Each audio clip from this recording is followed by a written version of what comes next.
আমার আপনার দেহে আছে রুহ বাবাজি। রুহের কুস্বভাব হলো বাবা স্বাধীন থাকতে চায়, অধীন থাকতে চায় না, স্বাধীন থাকতে চায় বাবাজি। কারো আন্ডারে নয়, নিজে নিজে থাকতে চায়। এটা হলো বাবার নাস্তিকতা বাবাজি। নিজে নিজে চলতে চায়, কারো আন্ডারে থাকতে চায় না। যারা অন্য বাবাজি এই জন্য নিজে নিজে যেন না চলে, স্বাধীন যেন না হয়। অধীন হতে গেলে ইসলাম পঞ্চবৃত্তির প্রথম বৃত্তি কালেমা দিয়েছে। কালেমা পড়ে স্বীকার করেছি আমি স্বাধীন না, আল্লাহ আল্লাহ রসুলের অধীন আছি। কার অধীন আছি? আল্লাহ আল্লাহ রসুলের অধীন আছি। আমি স্বাধীন না। আমি কি না? স্বাধীন না। কারণ বাবাজি স্বাধীনের দাম নাই, স্বাধীন বানরের দাম নাই বাবাজি। জঙ্গলে কত বানর আছে, মানুষ ঢিল মারে, কিন্তু বাবাজি যে ব্যক্তি বানর চিড়িয়াখানার মধ্যে আছে ওই বানরের বড় দাম। বাঘের স্বাধীন বাঘের কোনো দাম নাই, মানুষ বাঘ দেখলে পলায়, কিন্তু বাবা চিড়িয়াখানাতে বাঘ, গোলামেতে আছি বাঘের কাছায় বন্দি, বাঘের দাম। আকাশে কত পাখি ওরাল মারে রে, ওই পাখির কোনো দাম নাই, কিন্তু কাছায় বন্দি পাখির বড় দাম। বাজার থেকে খাবার কিনে খাওয়ায় না নে, বাজার থেকে খাবার কিনে আনে খাওয়াইতেছে, ওইটার দাম বেশি। ওইটার দাম কি বেশি? কারণ এটা অধীন, স্বাধীন না। এটা কি অধীন, স্বাধীন না। স্বাধীন কিছুর দাম নাই। সাপ স্বাধীন, সাপেরও দাম নাই, কিন্তু সাপুরির হাতের সাপের দাম বেশি। এটা অধীনে আছে, গোলামিতে আছে। মারহাবা। ঠিক তুমি আমি যদি বাবাজি অধীন হতে চাই না, স্বাধীন হতে চাই, কোনো দাম থাকবে না, কোনো মূল্য থাকবে না। এই জন্য আমরা হলাম অধীন। আমরা কালেমা পড়ি, আল্লাহকে স্বীকৃতি দিয়েছি মালিক, আমরা তোমার অধীন হয়ে গেছি, আমরা স্বাধীন না। লা ইলাহা ইল্লাল্লাহ মুহাম্মাদুর রাসূলুল্লাহ সাল্লাল্লাহু আলাইহি ওয়াসাল্লাম। বুঝাইলাম আল্লাহ আল্লাহ রসুলের অধীনে আছে, আল্লাহ আল্লাহ রসুলের সংবিধান আছে, মানতে হবে। মন গড়া পথে, মন গড়াতুল কিতাবে চলা যাবে না। মনে যে দেখো এটা না। স্বাধীনের দাম নাই, অধীনের দাম কথা কনা। মদিনের কি দাম বেশি, আর স্বাধীনের কোনো মূল্য। যে এরা স্বাধীন আছে নাস্তিক, কি মুরতাদ, বেঈমান।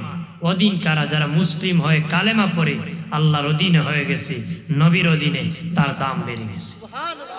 আর জোরে বলি টাকাওয়ালার টাকা যত বাড়ে, টাকাওয়ালার টাকা যত বাড়ে, দুশ্মন তত বাড়ে বাবা, শত্রু তত বাড়ে।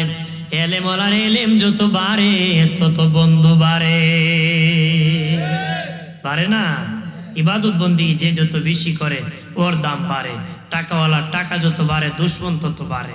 আগে একেই ঘুমাইতে পারতো, কিন্তু এখন পাহারাদার দিয়ে ঘুমায় না কথা কনা। কিন্তু যার টাকা নাই, ভাঙ্গা ঘর, বেড়ার ঘরও বেটা যদি আল্লাহ হয়, ঘুমাইতে তার কোনো ভয়। ভাইরা আমার খেয়াল করেন, ভালো করে। দুনিয়ার যত কাজ আছে, কাজের দ্বারা কাজের দাম বাড়ে, কাজের দ্বারা কাজের দাম বাড়ে, ব্যক্তির দাম বাড়ে না। জায়গা গর্ত ছিল, মাটি ফেলে দিবেন, জায়গার দাম বাড়বে। মুসি সাহেব জুতা বানায়, যত বেশি শ্রম দিবে জুতার দাম বাড়বে। মেস্তুরি বিল্ডিং বানায়, যত বেশি শ্রম দিবে বিল্ডিং এর দাম বাড়বে। কিন্তু মেস্তুর পরিকল্পনা মন্ত্রী বানাবে না, মেস্তুরি মুসি হই, জায়গার মালিক হই। কাজের দাম বাড়ে, ব্যক্তির দাম বাড়ে না। তবে একটা কাজ আছে বাবা, ওই কাজ করলে দাম বাড়ে, এটা আল্লাহর ইবাদত, গোলামি। যে যত বেশি করে তার দাম বেড়ে যায়। তার দাম কি বলি? আল্লাহর কি জায়গা দিয়ে বিল্ডিং দিয়ে দাম বাড়ছে না আল্লাহরে খুশি করে দাম বাড়ছে? খুশি কইরা। যত আল্লাহ যত বেশি খুশি হয়েছে, মানুষ তত ভক্ত হয়েছে, মানুষ তত কি তার পিছনে দৌড়াইছে দোয়া নেওয়ার জন্য। মারহাবা কা ভাইরা আমার খেয়াল করেন, ভালো করে। ও বাবাজি, ইসলাম ইসলামের পঞ্চবৃত্তির প্রথম ভিত্তি কালেমা। কালেমা দিয়েছে, রুহ আছে, রুহুর কুস্বভাব হলো স্বাধীন থাকতে চায়, অধীন নয়। আল্লাহ বলেন অধীন হতে হবে। এই কুস্বভাব দমনের জন্য আমি আল্লাহ সুবহানাহু ওয়া তাআলা পঞ্চবৃত্তির প্রথম ভিত্তি কালেমা দিয়ে তোকে অধীন করে দিলাম। 2 নম্বর নামাজ। 2 নম্বর কি? আবার আপনার দেহে আছে আগুন, আগুনের স্বভাব হলো উপরে ওঠাও পরে। মানে কি? আমার প্রাণের বাবাজি রানী, 2 নম্বর বাবাজি সালাত দিয়েছি, নামাজ। বাবাজি নামাজ কেন দিয়েছি? কারণ আমার আপনার দেহে আছে আগুন, আগুনের স্বভাব উপরে ওঠা, উপরে উপরে। দেহে আগুন থাকার কারণে আমার আপনার মধ্যে কুস্বভাবের জন্ম হয়। অহংকার, শুধু উপরে উঠবো, বড় হব, বড় হব। আল্লাহর ওলি শিবলি রহমতুল্লাহ আলাহ রাস্তা দিয়ে যেতেছেন, একটা গাছের গোড়ায় বাবাজি ছায়ার মধ্যে বসেছেন। গাছ ডেকে বলি, শিবলি, শিবলি, তুমি যদি আল্লাহকে রাজি করতে চাও, আমি গাছের আদর্শ তুমি গ্রহণ করো, আমি গাছের আদর্শ গ্রহণ করো, বলে আমার আল্লাহ তোমার প্রতি রাজি খুশি হয়ে যাবে। আল্লাহর ওলি শিবলি ডেকে বলেন, এই গাছ, তোর মধ্যে কি আদর্শ আছে? গাছ ডেকে বলে, শিবলি, দেখো না মানুষ কত আঘাত করে, আমার ডাল কাটে, পাতা ছিঁড়ে, আমি বদ্ধ দেই না, ভিটামিন যুক্ত ফল দেই। কাডল গাছে গোসা করে কাডল বন্ধ করছে, বেটা আরো কুড়াল দিয়া, হুরুন দিয়া, বিছুন দিয়া কাডল গাছে মারে। কথা আছে কি না? আগা মাথা কুড়াল দিয়ে কুবার মজি বাড়িব মজি। হ্যাঁ, ডাল কাটছে, ভাদ্র মাসে কমাই দিছে। আপনার কোন কাডল গাছ গোসা করছে? না, গোসা করছে? রাগ করে না, কার গাছে শিবলি, আমি মানুষ যতই আমাকে আঘাত করুক, আমি বদ্ধ দিই না, ভিটামিন যুক্ত ফল দিই। কন্যা সুবহানাল্লাহ। আল্লাহর ওলি শিবলি ডেকে বলে, গাছ, তোর মধ্যে এত সুন্দর আদর্শ রে, তারপর মানুষ তোরে আগুনে কেন পুরান? কেন রে তোরে আগুনে পুরায়? বাবা, যা আছে গাছের ডালাপালা মানুষ আগুনে পোড়ায়। মেন সার গাছ তক্তা বানায়, সুবা বানায়, খাট বানায়, পালং বানায়। কালের পরিবর্তনে এইগুলা বাবা মেয়াদ চলে যায়, এটা ডিজিটাল হয়ে যায়, নতুন আবিষ্কার হয়, এটা বাবা আর ব্যবহার করে না। কেউ লাকড়ি বানায়, কেউ আদর করে উপরে রাখে, ঘুনে খায়, বাবা শেষ করে দেয়। বেশি আদর হলে সমুদ্রে ফেলে দেয়। জেলেরা মাছ মারতে যদি তার জালের মধ্যে ওই কাঠ লাকড়ি উঠে নদীর পারে শুকায় বিবিরে চুলায় ভর। কথা খানা। তাহলে শেষ মুহূর্তে আসাও আইন না, বুঝছো নি? চালাতো না কেন লেগে ওই শেষ মুহূর্তে চুলারা লাকড়ির ভিতরে ঢুকতে হয়। চুলার মধ্যে কি লাকড়ি, যত দামি কাঠ হোক এক সময় আগুনে পোড়ায়, এক সময় কি। আল্লাহর ওলি শিবলি ডেকে বলে, গাছ রে, গাছ, তরে আগুনে কেন পোড়ায় রে? গাছ ডেকে বলে, শিবলি, কেন পোড়ায় জানো নি? কেন পোড়ায় জানো নি? আমার যখন বীজ থেকে চারার জন্ম হয়, তারপরে শুধু উপরে ওঠে, উপরে উপরে। এটা অহংকার। আমি গাছের মধ্যে উপরে ওঠার অহংকার থাকার কারণে আমাকে একদিনই আগুনে পুড়তে হয়। আগুনে পুড়তে হয়। অহংকার 4 প্রকার। অহংকারের বীজ, অহংকারের চারা, অহংকারের ঘাস, অহংকারের ফসল। অহংকারের বীজ কার মধ্যে আছে ভালো করে খেয়াল করো। অহংকারের বীজ বলে, বাবা তুমি বড় দানবীর, তুমি বড় দাতা, তোমার কণ্ঠ বড় সুন্দর, মিষ্টি ভাষা বড় ভালো। বাবা মুখে বলে না, অন্তরে অন্তরে কয়, আমার সে দানশীল আর কে আছে? আছে কি না? আমার সেই বক্তা কে আছে? আমার সে তেলাওয়াতকারী কে আছে? সবারই কই, আবার এক দাঁড়িয়ে হইলে মাই লাগবে। যে যে লাইনই তাকে মনে করেন, তারা যদি তার প্রশংসা করে, সে ভিতরে ভিতরে খুশি হয়েছে। আপনি যদি ভিতরে ভিতরে খুশি হন, মনে করবেন আপনার ভিতরে অহংকারের বীজ আছে। অহংকার কি আছে? বীজ আছে। এই জন্য বলেছেন মাটি মারবা, যে আপনার প্রশংসা করছে তার মুখে মাটি মারো। এখন খাবলা দিয়ে যে মাটি মারেন ঝগড়াইব না, মাটি মারা হইল কি অর্থ হইল আপনি বলবেন ভাই এই যোগ্যতা আমার না, আল্লাহ দিয়েছেন, এটা আল্লাহর প্রশংসা। কথা কথা এই যোগ্যতা দিছে কে? এটা আমার কিছু যোগ্যতা না, এটি মাটি মারা, এটাই কি প্রতিবাদ। ভাইরা আমার, 2 নম্বর হলো অহংকারের চারা। বলছে ভাই আপনার প্রশংসায় এই বলেছি, এবার মুখ দিয়া বাহির করে কহা আমার চেয়ে কে হতে পারে, এটা অহংকারের চারা। এরপরে নিজেই কয় আমি এই করেছি, আমি এই করেছি, এত বছর খতিবগিরি করেছি, আমি এই করেছি মসজিদের জন্য, আমি দেশের জন্য এই করেছি, দশের জন্য এই করেছি। নিজে নিজে আওয়াজ করে বলে এটা অহংকারের ঘাস। না মানলে শাস্তি দেয়, আঘাত করে মানুষকে হত্যা করা দেয়, হুমকি দেয়, মানুষ মারে বাবা, জোর প্রয়োগ করে বাধ্য করে, এটা অহংকারের ফসল, পরিণামে জাহান্নামী। চিল্লায় বলে নাউজুবিল্লাহ। অহংকারী শেষে আক্রমণ করে, কি করে? এটা হলো অহংকারের ফসল, হিংসার কারণে করে। হিংসার কারণে আবু জাহেল কালেমা পড়ছে না। হিংসার কারণে কি আবু জাহেল কালেমা পড়ে না। আবু জাহেলকে আমি জানি মোহাম্মদ নবী, কিন্তু আমি পড়ি না, খোদা আমারে দেখলো না, গরিব মোহাম্মদের নবী বানাইলো কে? নাউজুবিল্লাহ করেন না, হে রে বিলে খুদা নবী বানাইত। এই হিংসার কারণে কালেমা পড়ছে না। নাউজুবিল্লাহ করেন। ভাইরা আমার, ওই অহংকার দমনের জন্য আল্লাহ সুবহানাহু ওয়া তাআলা নামাজের বিধান করেছি। আগে বলেছে আমি বড়, নামাজে দাঁড়ায় আল্লাহু আকবার, আমি বড় না, আল্লাহ তুমি বড়। কি কইছে? আগে কইছে আমি বড়, কিন্তু নামাজও খারিয়া আল্লাহু আকবার, আল্লাহ আমি বড় না, তুমি বড়। যে ব্যক্তি মুখে কয় বাইরে হইলে আমি বড়, মসজিদে কয় আল্লাহ তুমি বড়, হলো মুনাফিক। কি মুনাফিক? যার মুখে আর অন্তরে মিল নাই, যার মুখে আর অন্তরে কি মিল নাই। ভাইরা আমার, আগে বলেছে আমার প্রশংসা, নামাজে দাঁড়ায় আল্লাহ সব প্রশংসা তোমার, আলহামদুলিল্লাহি রাব্বিল আলামিন। সব প্রশংসা কার? আগে কইছিল আমার প্রশংসা কর। আগে কি কইছিল? আমার প্রশংসা। নামাজে দাঁড়ায় আল্লাহ তোমার সব প্রশংসা। তাহলে আগে আমার প্রশংসা, পরে তোমার প্রশংসা, এটা মিল নাই। এটা কি নাই? মিল নাই। প্রশংসা করবো কার? হ্যাঁ, আল্লাহরই প্রশংসা সব জায়গায় চলবে। কার প্রশংসা? ভাইরা আমার খেয়াল করেন ভালোভাবে বাবাজি, নামাজ এমন একটি ইবাদত, যে ইবাদতের দ্বারা বাবাজি জীবনের গুনাহ ক্ষমা হয়ে যাবে। একটা যুবক ছেলে আসিয়া বলে নবীজি ইয়া রাসূলুল্লাহ, মারাত্মক অপরাধ করেছি ইয়া রাসূলুল্লাহ, গুনাহ কেমনে ক্ষমা হবে? এমন সময় নামাজের সময় হয়ে গেল, মুয়াজ্জিনকে নবী বলেন আজান দাও। মুয়াজ্জিন আজান দিয়ে দিল, নবীজি নিজে ইমামতি করলেন। যুবক ছেলে নবীজির পিছনে জামাতে নামাজ আদায় করলো।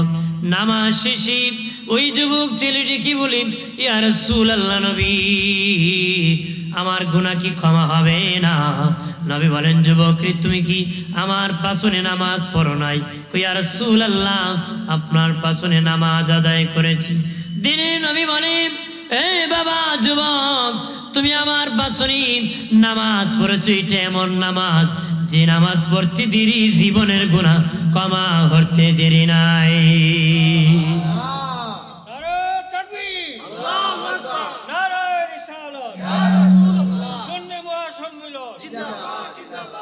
যে নামাজ পড়তে দেরি গুনাহ ক্ষমা করতে দেরি নাই।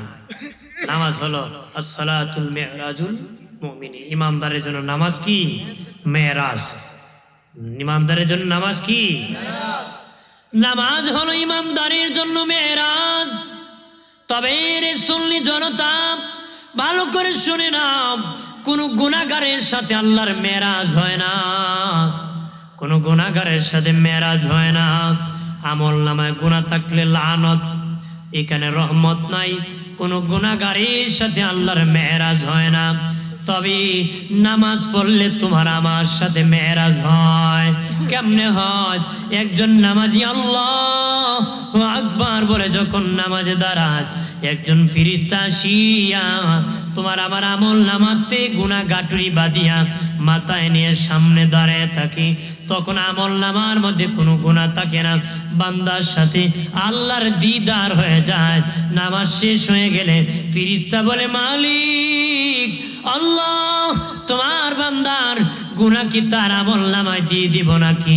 আল্লাহ কা, আমার নাম রহমান, আমার নাম রহিম, আমি দয়াবান। আমি বলেছি আমার বান্দার সাথে দিদার হয়েছি, মেরাজ হয়েছি, আমি তার জীবনের গুনাহ ক্ষমা করে দিছি, আমি তার সব গুনাহ মাফ করে দিছি। সুবহানাল্লাহ। আসসালাতুল মিফতাহুল জান্নাহ, নামাজ হলো ইমানদারের জন্য জান্নাতের তালার চাবি। জান্নাতের তালার কি? সাহাবায়ে কেরাম বলেছিলেন, ওগো আমার নবী, ইসলামের পঞ্চভিত্তির প্রথম ভিত্তি কালেমা, দ্বিতীয় ভিত্তি নামাজ, কিন্তু আপনি বলেছেন নামাজ বেহেশতের চাবি।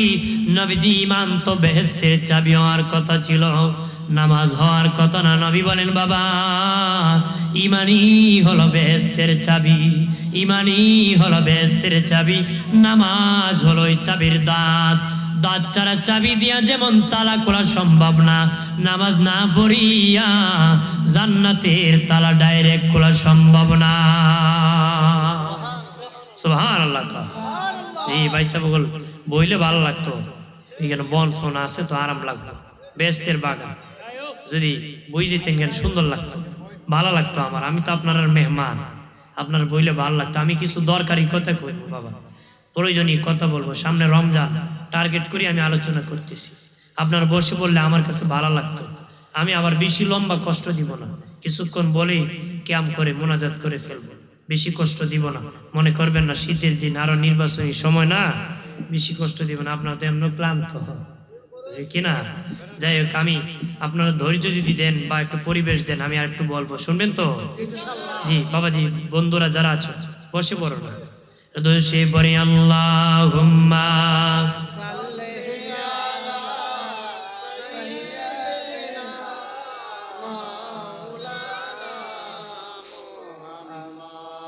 ওয়া আলা আলি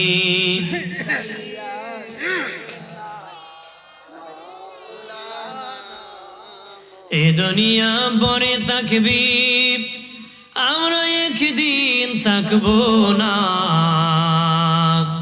যারে যারে কাঁদবি রে মন, কেউ না যাবে ফিরিয়া। আল্লাহুম্মা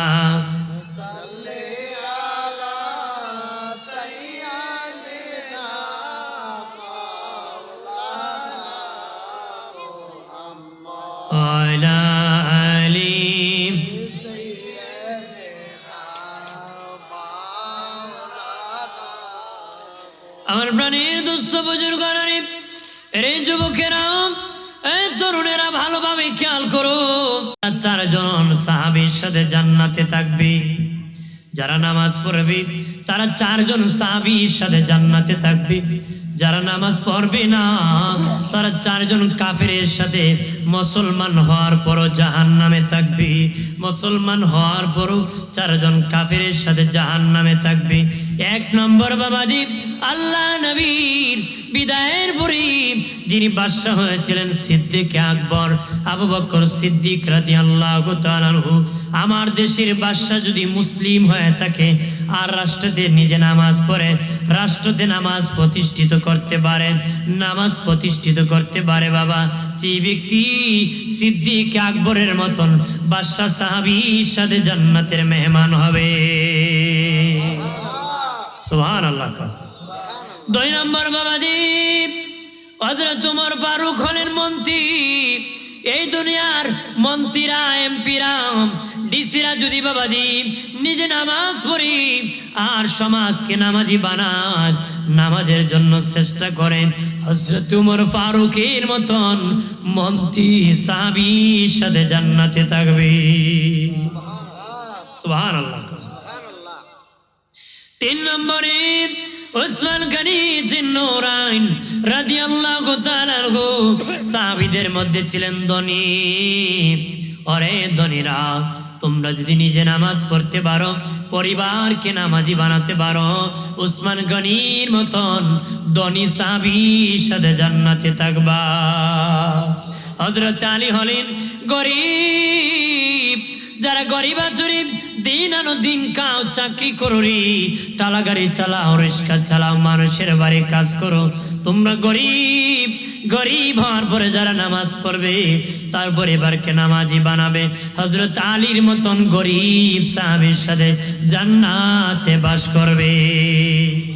আর মুসলিম হওয়ার পরে যারা নামাজ পড়বে না, নামাজ প্রতিষ্ঠিত করবে না, তারা চারজন কাফিরের সাথে জাহান্নামে থাকবে। কাফিরদের মধ্যে ছিল ফেরাউন বাদশা। এই দুনিয়ার মুসলমান বাদশা হওয়ার পরে নিজে নামাজ পড়ে না, রাষ্ট্রকে নামাজি বানায় না, ফেরাউনের মতন বাদশা কাফিরের সাথে জাহান্নামে থাকবে। 2 নম্বর, হামান হলো মন্ত্রী এমপিডিসি হওয়ার পরে নিজে নামাজ পড়ে না, সমাজকে নামাজি বানানোর চেষ্টা করে না, হামানের মতন মন্ত্রী কাফিরের সাথে জাহান্নামে থাকবে। কাফিরদের মধ্যে কারণ হলো ধনী।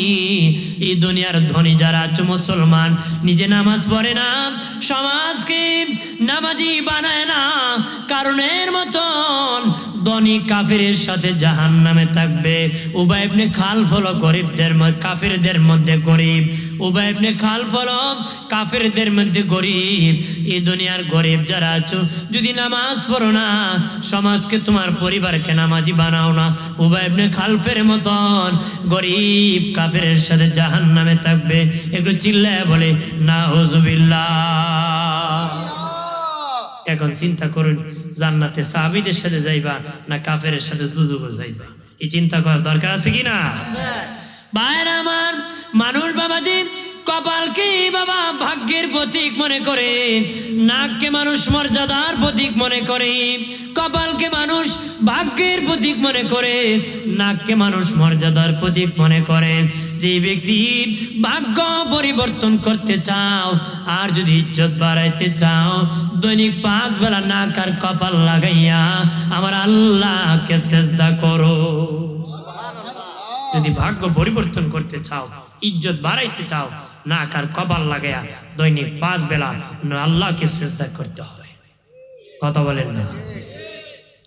ভাইরা আমার, খেয়াল করেন ভালোভাবে বাবাজি। ও দোস্ত বুজুর্গরা, নবী বলেন বাবা সাহাবীরা রে, তোমাদের বাড়ির পাশে যদি কোনো পানির নহর থাকে রে, তোমাদের বাড়ির পাশে কোনো পানির নহর যদি থাকে বাবা, দৈনিক 5 বার যদি তুমি গোসল করো, দেহের মধ্যে কোনো আবর্জনা থাকবে না। না ইয়া রাসূলুল্লাহ, নবী দেহের মধ্যে কোনো ময়লা থাকবে না।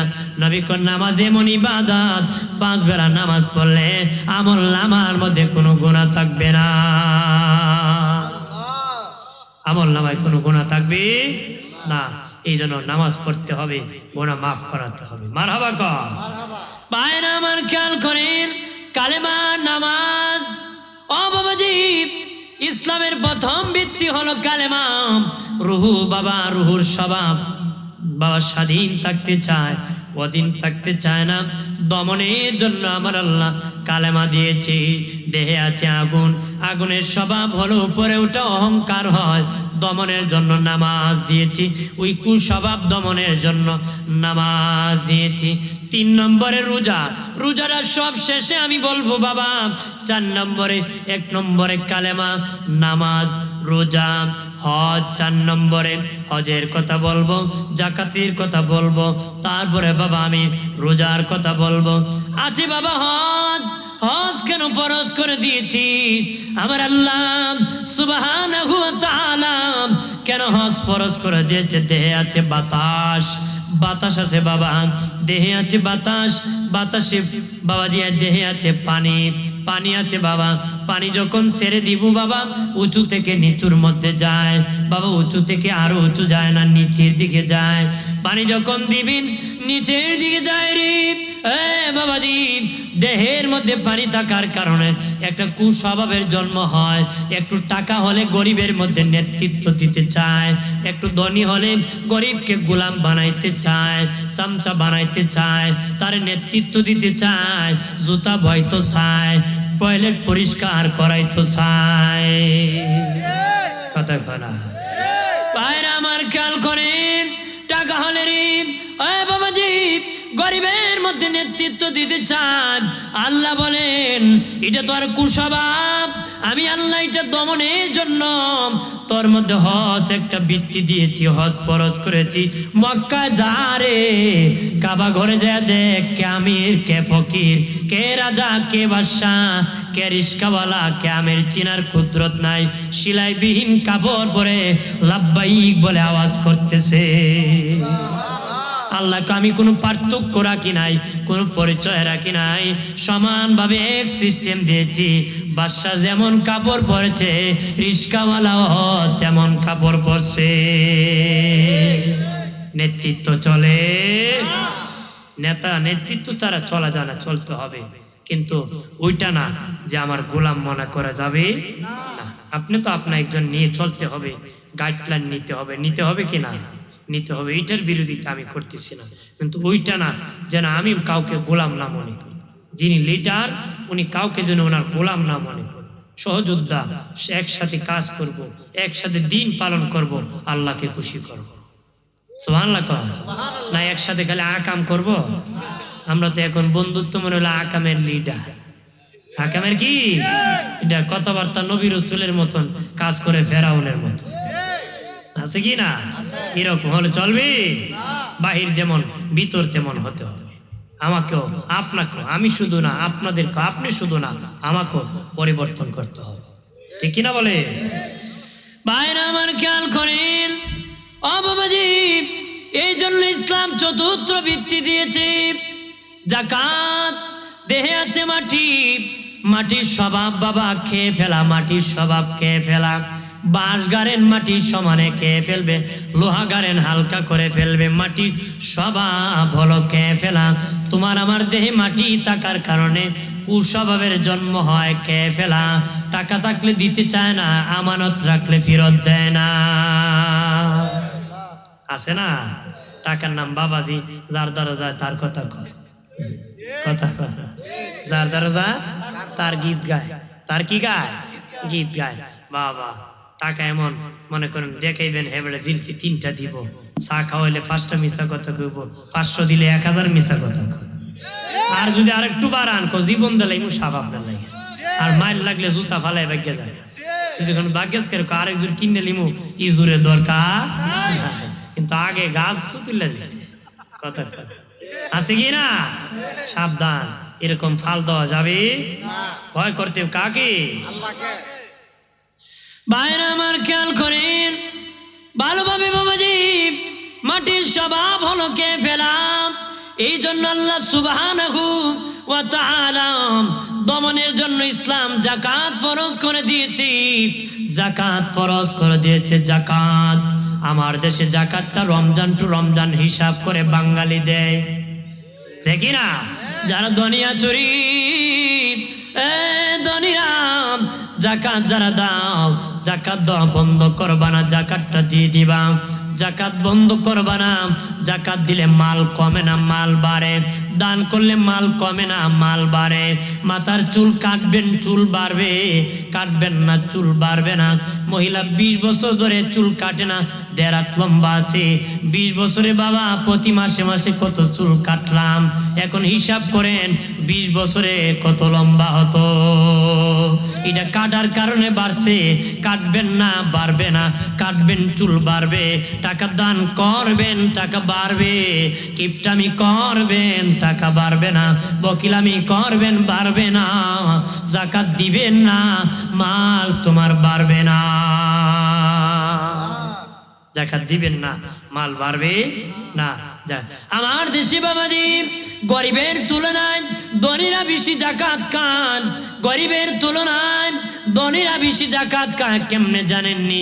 হিসাব না জানার কারণে নিজের মাল যাকাত আলাদা হয়ে যায়, কিন্তু হিসাব জানা নাই, যাকাতের টাকা নিজে খায়।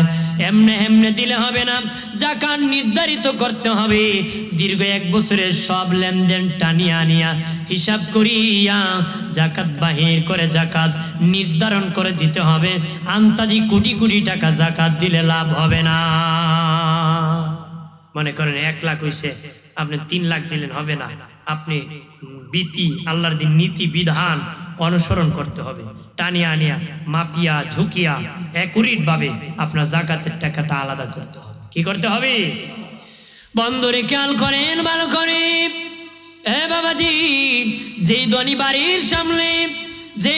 বাড়ির সামনে কাতার ধরাইয়া জাকাত দিবে বাবাজি, যে গরিব যে ধনীর বাড়ি যায় জাকাত টানলো, যে ধনী তার বাড়ির সামনে যে গরিবকে জাকাত দিল, ওই গরিবের তুলনায় ওই ধনী 500 বছর পরে জান্নাতে যাবে, ওই গরিব ওই ধনীর তুলনায় 500 বছর আগে জান্নাতে যাবে। মনে করেন একজন ধনী সাহেব জাকাত দিব, ওনার বাড়ি যায় আপনি কাতারে দাঁড়াইলেন, আপনার উনি জাকাত দিব, যে আপনার জাকাত দিছে আপনি তার তুলনায় 500 বছর আগে জান্নাতে যাবেন। কন্যা সুবহানাল্লাহ। আর ওই ধনী যদি গরিবের বাড়ি যাইয়া জাকাত দেয়, গরিবের বাড়ি হাঁটিয়া কারণ হজ ফরজ হলে মক্কা যেতে হয়, কাবা ঘর আমার বাড়ি আসে না, আমি কাবায় যেতে হয়, তো জাকাত ফরজ হয়েছে, তুমি তোমার বাড়িতে গরিব যাবে কেন? তুমি গরিবের বাড়ি যাইবা ধনী রে, তুমি যদি গরিবের বাড়ি যাইয়া জাকাত দিতে পারো, ওই গরিবের তুলনায় তুমি ধনী 500 বছর আগে জান্নাতে যাবে। আল্লাহ সহজ করে দিছে, ধনী যদি গরিবের বাইরে যায় দেয়, ওই ধনী গরিবের তুলনায় 500 বছর আগে যাবে, আর গরিব যদি ধনীর বাড়িতে নিয়ে দেয়, ওই ধনীর তুলনায় গরিব 500 বছর আগে যাবে। এখন কোন জান্নাতে যদি পরে যাইতে চান বাড়িতে সিরিয়াল ধরে দেন, যদি জান্নাতে আগে যেতে চান গরিবের বাড়ি যায় জাকাত দেন। সুবহানাল্লাহ। আমরা আগে জান্নাতে যেতে চাই কিনা? জাকাত দিবেন বাবাজি। দয়াল নবী বলেছেন কিয়ামতের আগে মানুষ জাকাতকে জরিমানা মনে করবে, জাকাতকে জরিমানা করবে রে বাবাজি, জরিমানা মনে করবেন না। এক ধনী বলেছিল, মুসা আমার এত ধন, আমার ধন কমে না, কেমনে ধন কমবে? মুসা নবী আল্লাহকে বলেছিল, মালিক তার এত ধন কমে না, কেমনে গো তার ধন কমবে? আল্লাহ বলেন, এ মুসা ধনীরে বলে দিও জাকাত দেওয়া যেন বন্ধ করে দেয়, যদি বন্ধ করে দিতে পারে আমি তার ধন কমায় দিব। মুসা নবী বলেন, আল্লাহ বলেছেন তুমি জাকাত দেওয়া বন্ধ করে দাও, আল্লাহ ধন কমায় দিবে। সে কয়, মুসা নবী আমি জাকাত বন্ধ করব না, আমি জাকাত দিব, আল্লাহ খুশি হইয়া যদি ধন বাড়ায় আমার অসুবিধা নাই। আর জোরে কোন সুবহানাল্লাহ। ভাইরা আমার খেয়াল করেন ভালোভাবে বাবাজি, জাকাত দান করবেন কাকে? আমরা মনে করি ভিক্ষুককে জাকাত দিলে সওয়াব বেশি হয়, না না, কোন ভিক্ষুককে জাকাত দিলে 10 গুণ সওয়াব হয়, কোন ভিক্ষুককে জাকাত দিলে 10 গুণ সওয়াব হয়, পাড়া প্রতিবেশীর মধ্যে জাকাত দিলে বাবা 70 গুণ সওয়াব হয়, নিজের আত্মীয় ভাই যদি কোনো গরিব থাকে তার জাকাত দিলে 700 গুণ সওয়াব হয়। শিখবেন নি আজকে থেকে। আমরা বেটা জাকাত দিত বাইরে দেয় না, পাশের ঘরে গরিব দেয় না, দূর দে ফকিরে দিলা ভালো হইব না, ফকিরে দিলে 10 গুণ সওয়াব হইব, পাড়া প্রতিবেশীর দিলে আপনার 70 গুণ সওয়াব হইব। আপনার আপন ভাই যদি গরিব থাকে আপনি তারে জাকাত দিয়ে দেন, 700 গুণ সওয়াব। সুবহানাল্লাহ। আপনার আত্মীয়র মধ্যে রক্তের মধ্যে ভাই আছে, চাচাতো ভাই গরিব, তার মধ্যে জাকাতটা। তবে দ্বীনের নবী নিষেধ করেছেন, তুমি বড় ভাই ছোট ভাই অথবা বড় ভাই ধনী আছো, আরেক ভাই গরিব আছে, তুমি তাকে জাকাত দিয়ে দিবা, আদায় হয়ে যাবে তোমার জাকাত। তবে তোমার ভাইকে জাকাত দেওয়ার সময় বলিও না আমি জাকাত তোমাকে দিতেছি, নিষেধ করেছেন নবী। নবী বলেছেন তোমার ভাইকে যদি তুমি বলো ভাই তোমারে আমি জাকাত দিয়েছি, ভাইয়ের অন্তরে কষ্ট পাবে, ভাই আমারে জাকাত দিল। নবী বলেন তোমার ভাইকে বলবা না আমি জাকাত দিয়েছি, বলবা ভাই ঈদ করার জন্য তোরে টাকা দিয়েছি, ভিতরে ধরে নিবেন আমি জাকাত দিছি, তোমার জাকাত আদায় হয়ে যাবে। আপনার 50,000 টাকা বাইরে দিয়ে দেন, একটা ঘর বানাইতে পারবে, অথবা একটা গরু কিনতে পারবে, একটু স্বাবলম্বী হতে পারবে কিনা? এরকম দিয়ে দিবেন নিজেদের মধ্যে জাকাত, দেখবেন অচল সচল হয়ে যাবে, আর লেঙ্গাবে না। কথা বলেন ঠিক কিনা? ভাইরা আমার খেয়াল করেন ভালোভাবে বাবাজি, সাহাবায়ে কেরাম পাই পাই হিসাব করে যাকাত দিতেন। বাবাজি তারা যাকাত আটকাতেন না, শিক্ষা দিয়েছেন আমরা সেভাবে যাকাত দিব।